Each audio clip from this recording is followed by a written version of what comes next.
Okay, now let us try to analyze the behavior by solving the equation of motion for the charged particle in a quadrupole field in the x direction, and then we will try to calculate the transfer matrix for a quadrupole.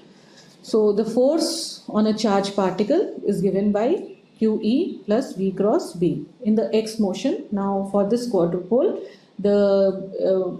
it is a focusing quadrupole in the x direction. So in the x plane, the equation of motion is Fx is equal to m d2x by dt square is equal to QEx. So we are writing just the x component plus Q Vy Bz minus Vz By. Okay. Now in a quadrupole, there is no electric field. So there is only magnetic field here. There is no electric field. And the magnetic field is also only transverse. There is no magnetic field in the z direction. We have only Bx and By. So we can write Ex is equal to 0 and Bz is equal to 0. So we put Ex is equal to 0 and also Bz is equal to 0. So we get this equation of motion. We get Fx is equal to minus QVz By. And By is what? G into x, where G is the magnetic field gradient. Now let us change the coordinates from z to t. We know that z is equal to Vz into t. So dz is equal to Vz into dt. Again taking the second derivative. So we will get d2x, and simplifying we will get d2x by dt square is equal to Vz square d2x by dz square. This we can substitute in this equation here, and we will get the differential equation now in terms of z instead of t. So this is the equation that we get. Now we can put Qg by mvz is equal to kx, some constant kx, because for a given beam and for a given charge particle and for a given quadrupole, these are all constants. The Q is the charge, which is constant. M is the mass. Vz is the velocity. So it's moving with a constant velocity. There is no acceleration in the quadrupole. G is the gradient of the quadrupole. So we get d2x by dz square plus kx into x is equal to 0. This is the equation of a simple harmonic oscillator. And the solution of this equation is x is equal to a cos under root kxz plus b sine under root kxz. We can differentiate this with respect to z and we get this. So now if you see, the solution of the equation of motion is sinusoidal, so that we get that if the charge particle is entering inside a quadrupole, the motion inside is sinusoidal. Okay. Now if we terminate the quadrupole at a very small distance, or in other words the length of the quadrupole is very small, okay, then we can determine the values of, so it need not be fully oscillatory. You can terminate it here. You can have a short quadrupole and then you can determine the values of the constants A and B from here. So let's see how it can be done. So let's say now this is the quadrupole and the coordinates of the particle at the entrance of the quadrupole is x1 x1 prime, and as it exits the quadrupole it is x2 x2 prime. So we consider a quadrupole of length L. The charge particle enters the quadrupole at z is equal to 0 with initial coordinates x1 and x1 prime. At the exit of the quadrupole, the coordinates are x2 and x2 prime. X is the position coordinate and x prime is the derivative with respect to z, which is also called the divergence of the particle with respect to the z axis. So the boundary conditions at the entry and exit are at z is equal to 0, x is equal to x1 and x prime is equal to x1 prime. Similarly, at z is equal to L, x is equal to x2 and x prime is equal to x2 prime. So we can substitute this in the solution. So the solution of the equation was in terms of x and x prime. So applying the first boundary condition, at z is equal to 0, x is equal to x1 and x prime is equal to x1 prime. So we put this equal to 0. So this will go to 0 here and we will get x1, so this is equal to 1, so we get x1 is equal to a, and putting in this equation, this will go to 0. We will get x1 prime is equal to b under root kx. From here we can find out the values of a and b. A is equal to x1 and b is equal to x1 prime by under root kx. So then we can substitute the values of a and b in these equations, and this is what we get. We get these two equations like this. Now let us apply the second boundary condition. So at z is equal to L, x is equal to x2 and x prime is equal to x2 prime. So let us put this. So at z is equal to L, x is equal to x2 and x2 is and x prime is equal to x2 prime. So this is the equation that we get. Now this equation can be written in matrix form again. These two equations can be written like this. So we have x2, x2 prime in terms of x1 and x1 prime. So we get a matrix like this. So these are the initial coordinates, the coordinates at the beginning of the quadrupole, and this is the final coordinates, that is the coordinates at the end of the quadrupole. And this is now the transfer matrix of the quadrupole. So we can write this as x2 is equal to mqx. Now mqx is the transfer matrix of the focusing quadrupole times x1. So x1 is x1 x1 prime and x2 is x2 x2 prime, and this is the transfer matrix of the focusing quadrupole. Now notice here, this depends only on the parameters kx and L. And kx depends upon what? It depends only upon the beam parameters and the quadrupole parameters. So kx, if you remember, is qg by mvz. So q is the charge of the charge particle, m is the mass, this is the velocity, and g is the gradient of the quadrupole. So this depends upon only kx and L, which is again the length of the quadrupole. So if you know about the parameters of the beam and the quadrupole, and you know the initial coordinates, so you can find out the final coordinates of that charge particle at the end of the quadrupole. Now similarly, you can find out the motion of the single particle in the quadrupole field in the y direction. So that same quadrupole in the y direction, it is a defocusing quadrupole. So here is the charge particle, it is coming here, it gets defocused and then it moves out. So here we see that the initial coordinates are y1, y1 prime, and the final coordinates are y2, y2 prime. So you can write the equation of motion in y. So you get an equation like this. Again substituting qg by mvz is equal to ky in this equation. So this equation will have solutions in the form of sine hyperbolic and cos hyperbolic terms. And then we can apply the boundary conditions. At z is equal to 0, y is equal to y1 and y prime is equal to y1 prime. Z is equal to L, y is equal to y2 and y prime is equal to y2 prime. So substituting these, we can find out the transfer matrix of the defocusing quadrupole. So here a transfer matrix has terms in the form of cos hyperbolic functions, and again it depends upon ky and L. So just the parameters of the beam and the parameters of the quadrupole. And so again, if you know the initial coordinates, you know about the beam and the quadrupole, you can find out the final coordinates. So this transfer matrix method is very useful in finding out the final coordinates of a particle if you know the initial coordinates. Similarly, just like a magnetic quadrupole, we can also have an electric quadrupole. So since it's an electric quadrupole, there will be electric field. So we will have potential instead of a magnet, we will have now potentials applied. So this is these opposite poles are at positive potential and these opposite poles are at negative potential. So you can draw the electric field lines, and again you can resolve them in all the four quadrants. So you see that with the electric field, the force is in the same direction as the applied electric field. So this type of electric quadrupole will focus in the y direction and defocus in the x direction. If you reverse the polarities, that means you make this and this as positive and you make this and this as negative, then it will become reverse. Okay, and again you can use a combination of two electric quadrupoles and focus in both directions.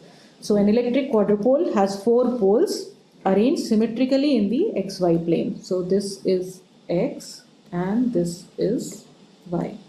The beam is moving in the z direction with velocity vz. So as before, you have the beam here moving in the z direction out of your screens. So here direction of the force is same as the direction of the electric field. This quadrupole will focus in y direction and defocus in x direction. And here now notice that the force due to the electric field is independent of the velocity. It does not depend upon the velocity, unlike the force due to the magnetic field. So thus we have calculated the transfer matrix for a focusing quadrupole, for a defocusing quadrupole and for a drift space. In this way we can calculate the transfer matrix of any element in a beam line or even in an accelerator. So every component, let's say we have a bending magnet, or let's say even an accelerating gap. All these components will have a transfer matrix. So we have calculated the transfer matrix of some simple elements. So others will also have a transfer matrix, and by using, if you know the transfer matrix and the initial coordinates of the charge particle at the beginning of that element, you can find out the final coordinates at the end of that element. Now let's calculate the focal length of the quadrupole in X. So since it's a focusing quadrupole, so it acts like a lens. So it will have a certain focal length. Okay. Now in the X direction, the quadrupole focuses. So the charge particle enters the quadrupole. This charge particle is entering the quadrupole of length L at a point A. So it's entering here at a point A, which is, and it is parallel to the Z axis. So this is the Z axis. It is parallel to the Z axis. Then it gets focused in the quadrupole. So it gets focused because it's a focusing quadrupole and exits the quadrupole at point P. Then there is a drift space of length L after the quadrupole. So in this drift space after the quadrupole, the beam gets focused at a point S, at a point C, which is at a distance S from the quadrupole. Okay, so even in a ray of light, if you see, you have a converging lens. In order to calculate the focal length, you bring the ray of light parallel to it and then you calculate after what distance from the quadrupole it gets focused. So similarly, we have the charge particle coming parallel to the Z axis. It's getting focused in the quadrupole, and finally at a distance S after the quadrupole it gets focused, or in other words it comes to the axis, and we want to calculate what is this distance S. So magnetic quadrupole behaves like a convex lens in the X direction. Okay, now you can calculate the coordinates x3, x3 prime in terms of x2 and x2 prime. So if you know the length of the drift space, so x3, x3 prime is simply the transfer matrix of the drift into x2, x2 prime. And x2, x2 prime is simply MQX, that means the transfer matrix of the focusing quadrupole into x1, x1 prime. So instead of x2, x2 prime, this is equal to this. I have just equated this here. Okay. So now writing, you know the transfer matrix for the drift space of length S, and you know the transfer matrix for a focusing quadrupole. So you can simply write this like this. And now you can do the matrix multiplication, and this is the resultant matrix here. So now by definition of focal length, a parallel beam comes to focus at the focal point at the point C here. Okay, this distance is L. So for a parallel beam, now this initial beam is parallel. So that means the angle that it is making with the Z axis should be 0. Or in other words, x1 prime should be equal to 0. Okay. Also, since this beam is getting, or this charge particle is getting focused at point C here, the displacement of this point from the axis should be 0. In other words, x3 is equal to 0. So now you can apply these two conditions here. You can put in x1 prime equal to 0 and x3 is equal to 0. So you have this x3 is equal to this. So it is in terms of x1 and x1 prime, and x3 prime is again in terms of x1 and x1 prime. So you can write these equations from the matrix equation. For a parallel beam, x1 prime is equal to 0 and at the focus x3 is equal to 0. So you put x3 is equal to 0 here and x1 prime is equal to 0 here. So you get this expression. So this is equal to 0, and from here you can calculate the value of S, and it comes out to be cos under root kxl divided by under root kx sine under root kx into L, or in other words it is cot of under root kxl divided by under root kx. So this is the focal length of a focusing quadrupole. So again it is in terms of it depends upon the beam velocity, the beam mass, and depends upon the parameters of the quadrupole. We can also calculate the focal length of the quadrupole in Y. This quadrupole is defocusing in Y. So in the Y direction, the quadrupole defocuses. The charged particle enters the quadrupole of length L at point A parallel to the Z axis. So again you have to take a parallel beam. So it enters here parallel to the Z axis. It gets defocused inside the quadrupole and exits at point B. The focal length is the virtual distance S behind the quadrupole where the particle appears to get focused. So this is the distance S behind the quadrupole where it appears to be focused. Again, this is analogous to ray optics for a defocusing lens. So magnetic quadrupole behaves like a concave lens in the Y direction. So you can calculate the focal length here. S comes out to be minus cot hyperbolic under root kyl by under root ky. Okay, so you can, in this way you can find out the focal length of a given quadrupole in the x and y direction. Now let's see the thin lens approximation for the quadrupoles. In the thin lens approximation applies when the length of the quadrupole is much smaller than the focal length of the quadrupole. So let's say you have a quadrupole. Let me represent it by a lens. This length is very small as compared to this focal length. Okay, so this length of the quadrupole is very small as compared to the focal length. So length is small. The length of the quadrupole then approaches 0 while holding the focal length constant. So that means L tends to 0, whereas kx into L is not equal to 0. So the focal length 1 by the focal length is given by this expression. You have under root kx tan under root kx into L. This can be written, so you multiply and divide by under root kxl here. Okay, so this term will tend towards 1 and you are left with this under root kx multiplied to give kx into L. So the focal length is then given as focal length is 1 upon kxl. So this is the thin lens focal length of the quadrupole. So wherever you have quadrupoles that are very small in size as compared to the focal length of that quadrupole, you can use the thin lens approximation. It's a simpler formula to calculate the focal length. So this is the focal length. You can also calculate the transfer matrix using the thin lens approximation. So here negative sign is for the focusing lens and positive sign is for the defocusing lens. So this is the transfer matrix for a thin lens approximation of the quadrupole, both the focusing and the defocusing. Now in the thin lens approximation, as the particle travels through the lens, the position coordinate of the particle remains fixed, but the divergence changes. So since the quadrupole is very thin and we have assumed that the length is 0, so the position at the beginning and the end remains the same.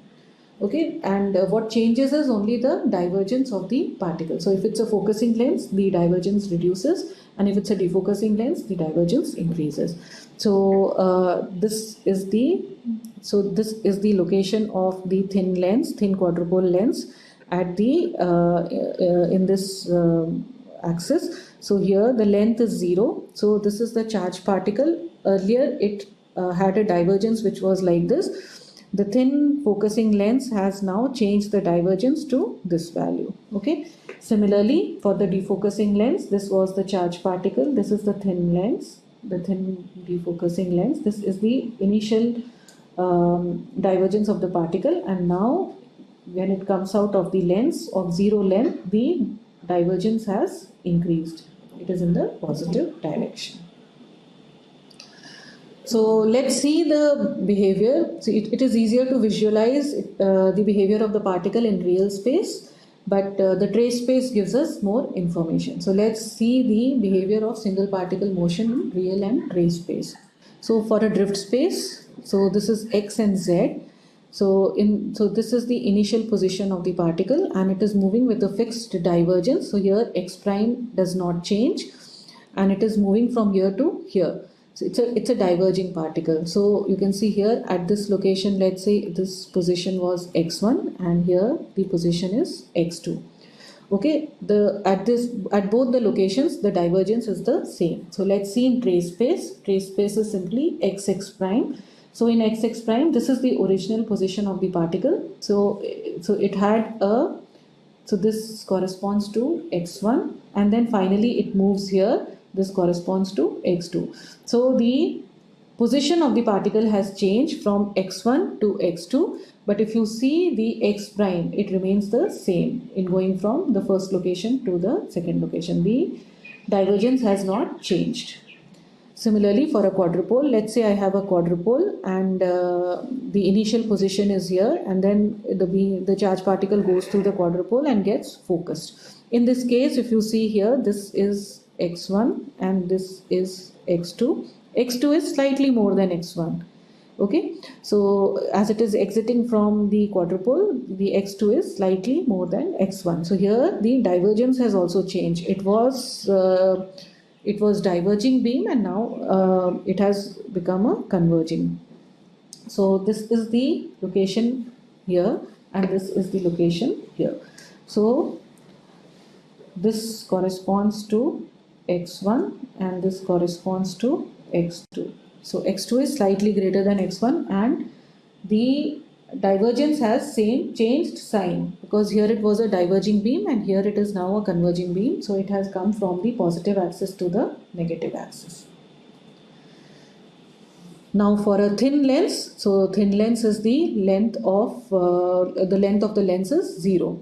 So this is in real space. So this is a focusing lens, the slope decreases. So initially the slope is like this, and then as it passes through the lens of length 0, the angle decreases. So here the position remains same because the length of the quadrupole lens is 0. So you can see here x1 and x2 are the same. This is at the same location, only the angle has changed from positive to negative. Similarly, defocusing lens, here the slope increases. So initially it was like a converging particle or a converging beam, and then after passing through this thin defocusing lens, it has become a diverging particle. So again the position is the same. This is x1, and the angle has changed from negative to positive. So in this way you can visualize the behavior of a single charge particle in trace space. Okay, let's see how matrix formalism is useful in solving problems or finding out the coordinates of the particles for a large system. Now let's say we have a large system where we have a quadrupole magnet. So let's say this is a focusing quadrupole magnet followed by a drift space. So there is no field in this drift space. So these drift space are often utilized for putting in vacuum pumps or some diagnostics, or just for putting the flanges between two elements. So there is a drift space. So first we have a focusing quadrupole followed by a drift space. Then there is another quadrupole which is a defocusing quadrupole. Again a drift space. Then there is a bending magnet here. again followed by a quadrupole magnet, focusing quadrupole magnet, a drift space between the next two quadrupoles, again a defocusing quadrupole and drift. Okay, now I want to find out the coordinates of the particle at this location. I know the coordinates of the particle at this location. So let's say the coordinates here are x1 and here it is x9. So I want to find out the coordinates x9. Okay, and I know the transfer matrix of the focusing quadrupole, the drift, the defocusing quadrupole and the bending magnet, and I also know the parameters of the beam. So let's see how we can find it out.